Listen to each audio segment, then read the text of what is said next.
My name is Lawton Merritt. I am the author of this book, Lil Johnnie Off the Block. Who would have imagined a guy like me would write a book? I got kicked out of school. I didn't even like English.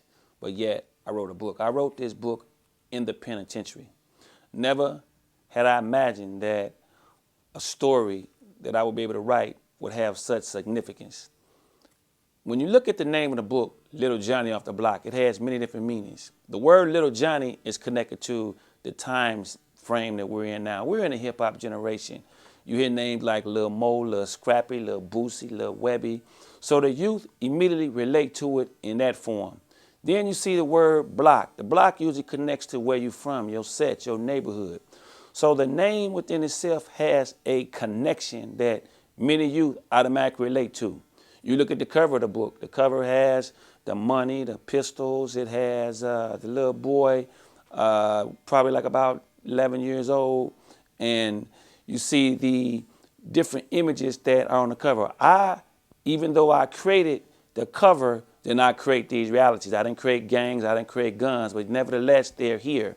And the different things that a lot of our youth are connected to are related in the images that they see in the media, in their environment.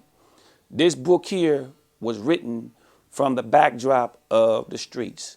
It was connected in a way where we went into the mindset, the lifestyles, and the experiences of those that have lived criminal lifestyles. Now, every person in the book is not a criminal, but yet it goes into the lifestyle of Lil Johnnie. He becomes the character. So the book revolves around and makes him a believable, somewhat kind of like a hero too.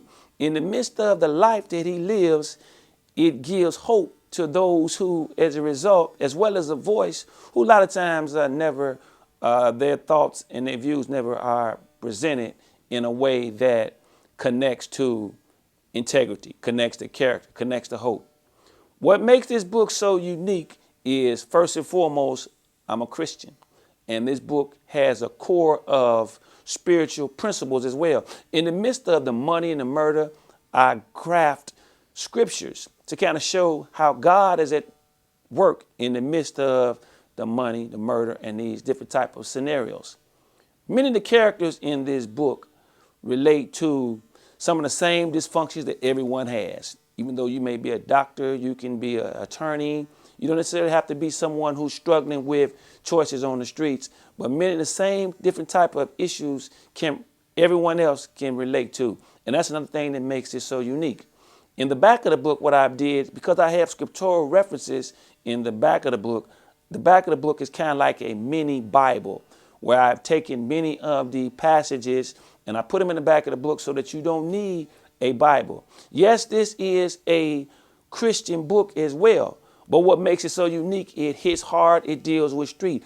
As a Christian, I don't compromise my integrity. So therefore, we don't go into profanity. I don't go into a lot of explicit sexual scenes. Because of that, because of how it reads, and it's not preachy, this book is something that schools love and appreciate, even public schools.